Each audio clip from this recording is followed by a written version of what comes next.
আজও রাজধানী ছাড়ছেন অনেকে। কমলাপুর স্টেশনে যাত্রীদের ভিড়, শিডিউল বিপর্যয়ে হতাশা।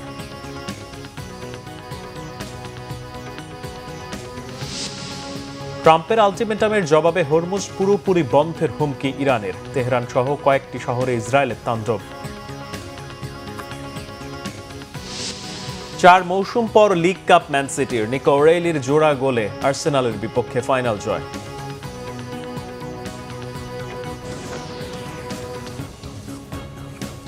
দেখছিলেন ক্রাউন সিমেন্ট সংবাদ শিরোনাম।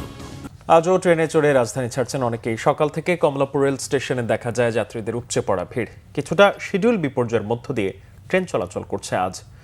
ঈদের তৃতীয় দিনেও রাজধানীর কমলাপুর রেল স্টেশনে ছিল যাত্রীদের সরব উপস্থিতি। লম্বা ছুটি থাকে অনেকেই এই সময়টাকে বেছে নিচ্ছেন প্রিয়জনের সাথে ঈদ আনন্দ যোগ দিতে। ভিড় এড়াতেই কিছুটা স্বাচ্ছন্দ্যে যাতায়াতের কথা মাথায় রেখে এ সময় ভ্রমণ করছেন। তবে স্টেশনে আসা অনেকেরই চোখে মুখে ছিল বিরক্তির ছাপ। শিডিউল বিপর্যয়ের অভিযোগ তোলেন অনেকে। তবে সব ছাপিয়ে প্রিয়জনের সাথে দেখা করার আনন্দে সেসব তিক্ততা কেটে গেছে বলে জানান অনেকেই। স্টেশন মাস্টার জানান, সিগন্যাল সমস্যায় সাময়িক শিডিউল বিপর্যয় দেখা দিয়েছে, সমস্যা কেটে যাবে বলেও আশ্বাস দেন তিনি। 7:45-এ ট্রেনটা ছাড়ার কথা, এখন 7:45 বাজে, ট্রেন এখনো লাইনে প্লেসমেন্টই হয়নি। আমরা চট্টগ্রাম থেকে আসছি তুর্মানিশিতে, আর পৌঁছাইছি 2.5 ঘন্টা লেটে। সরকারের কাছে আমার এটা রিকোয়েস্ট যে এরকম বিজি টাইমে যাতে সাপ্তাহিক বন্ধটা না থাকে। 7:47-এ দিছে 7 নম্বরে, ট্রেন অনেক লেট। ঈদের পরে যাবো, ভিড় কম হবে এই ভেবে বেশিরভাগ মানুষ আজকের দিনটাই চুজ করছে বা আগামী দিনটা চুজ করছে যে ঈদের পরে, এই জন্য ভিড়টা বেশি এবং এত চাপ। আমি তো ভেবেছিলাম যে মানুষ কম হবে, এখন দেখি না ভালো মানুষ। আমি তো ভেবেছি সবাই এখন আসবে, কিন্তু এখন দেখি অনেকেই যাচ্ছে। 6:15 ট্রেন ছিল, ওইটা এখন মেবি 9টার দিকে আসছে। গাড়িগুলি মাত্র ঢুকলো, যেহেতু ঢুকতে বিলম্ব হয়েছে, সেহেতু গাড়িগুলি পরিষ্কার পরিচ্ছন্নতা এবং আপনার পরীক্ষা নিরীক্ষা করার পর গাড়িগুলি শতভাগ নিরাপত্তা নিশ্চিত করে গাড়িগুলি ছাড়তে হয় ঢাকা থেকে, যার কারণে একটু বিলম্বতা সৃষ্টি হয়েছে। এই জন্য আমরা রেলওয়ের পক্ষ থেকে আন্তরিকভাবে দুঃখিত। ঈদ উপলক্ষে ভিড় বেড়েছে আশুলিয়ার বিনোদন কেন্দ্রগুলোতে। পরিবার পরিজন নিয়ে আনন্দে মেতে উঠেছে সবাই। দর্শনার্থীদের ভরপুর আনন্দের জন্য বিনোদন কেন্দ্রগুলো নিয়েছে ব্যতিক্রমী নানা আয়োজন। আশুলিয়া প্রতিনিধি শেফালি মিতুর তথ্য ছবিতে রিপোর্ট। ঈদ এলেই দর্শনার্থীদের আগমনে মুখরিত হয়ে ওঠে আশুলিয়ার বিনোদন কেন্দ্রগুলো। নানা রকম রাইড আর আয়োজনে বিনোদন প্রেমীদের উপচে পড়া আনন্দ। দিনভর বাঁধ ভাঙ্গা আনন্দ উল্লাসে মেতে ওঠে সব বয়সের মানুষ। বিয়ের পরে হাজবেন্ডের সঙ্গে আসছি। ফ্যান্টাসি কিংডমে এসে অনেক এক্সপিরিয়েন্স ভালো আর কি, সবকিছু অন্যান্য রিসোর্টের থেকে এই রিসোর্টটা অনেক বেটার ছিল। সবকিছুতেই আপনার গিয়ে হলো ফ্রিতে আছে, ডিসকাউন্টের মাধ্যমে আছে। আর ওভারঅল যদি আমি চিন্তা করি তাহলে আলহামদুলিল্লাহ পরিবেশটা অনেক ভালো। ঈদ উপলক্ষে দেশের সবচেয়ে বড় বিনোদন পার্ক ফ্যান্টাসি কিংডম নিয়েছে সপ্তাহব্যাপী নানা আয়োজন।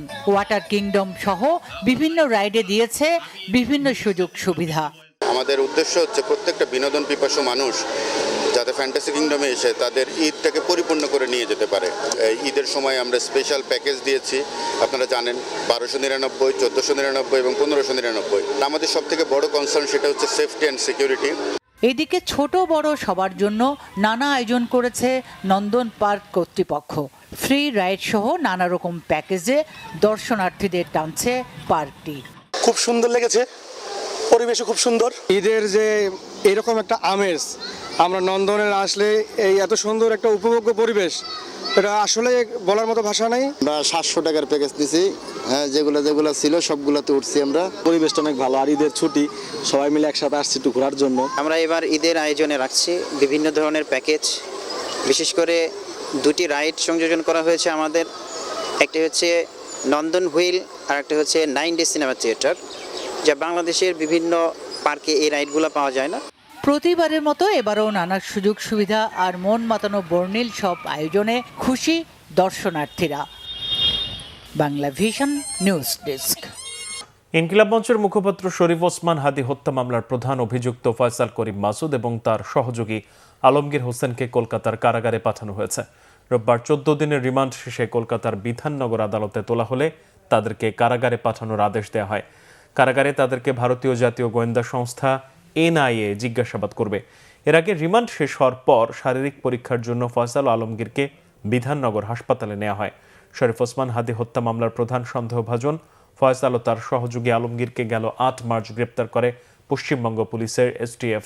পরে স্থানীয় আদালত তাদের 14 দিনের পুলিশ রিমান্ডে পাঠায়।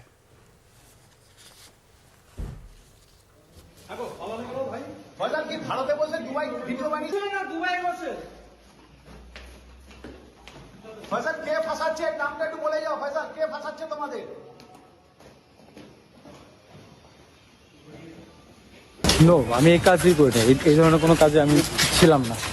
ছিলে না? নো। কিন্তু বাংলাদেশ গোয়েন্দা বলছে আপনি যুক্ত। ফাঁসাচ্ছে কারা?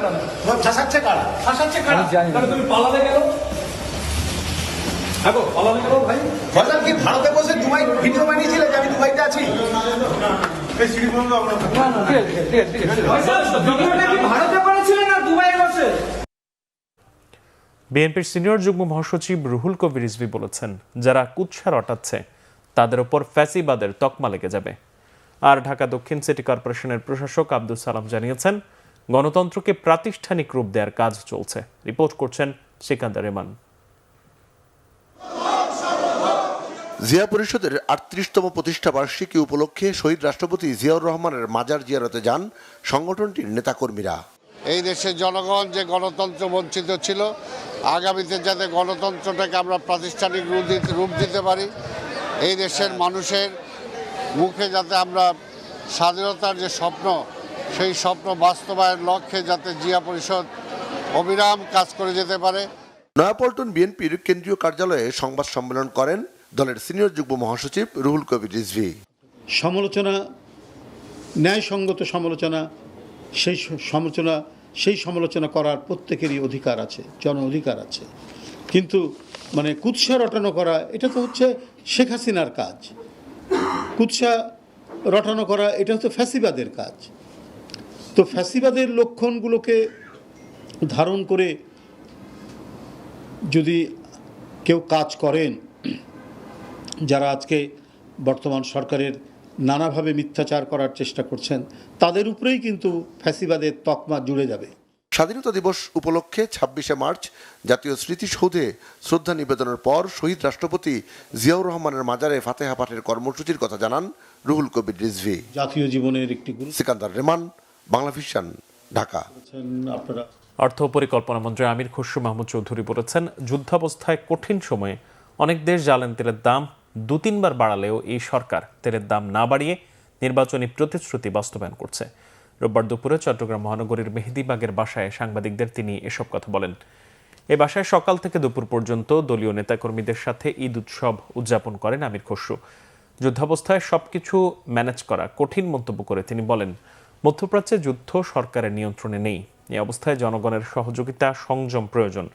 মানুষ দেশের মালিকানা ফিরে পাওয়ায় এবার তৃপ্তি অনুভব করছে। মুক্ত পরিবেশে নির্ভয়ে ঈদ উদযাপন হচ্ছে বলে মনে করেন আমির খসরু মাহমুদ চৌধুরী।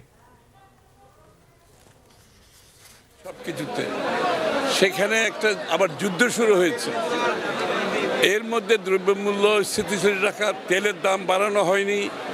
আপনি দেখেন তেলের অভাবে কোনো পরিবহন এবার ঈদে যানবাহনে কোনো অসুবিধা হয় নাই, কেউ ভাড়া বাড়ায়নি, দ্রব্যমূল্য মোটামুটি স্থিতিশীল ছিল। তারপরে গার্মেন্টস শ্রমিকদের যে অস্থিরতা, তার বিন্দুমাত্র এবার ছিল না, কারণ সরকারের পক্ষ থেকে এইগুলো সব আগেভাগে ব্যবস্থা নেওয়া হয়েছে। এই ছিল এখনকার মতো, পরের সংবাদ বেলা 11টায়।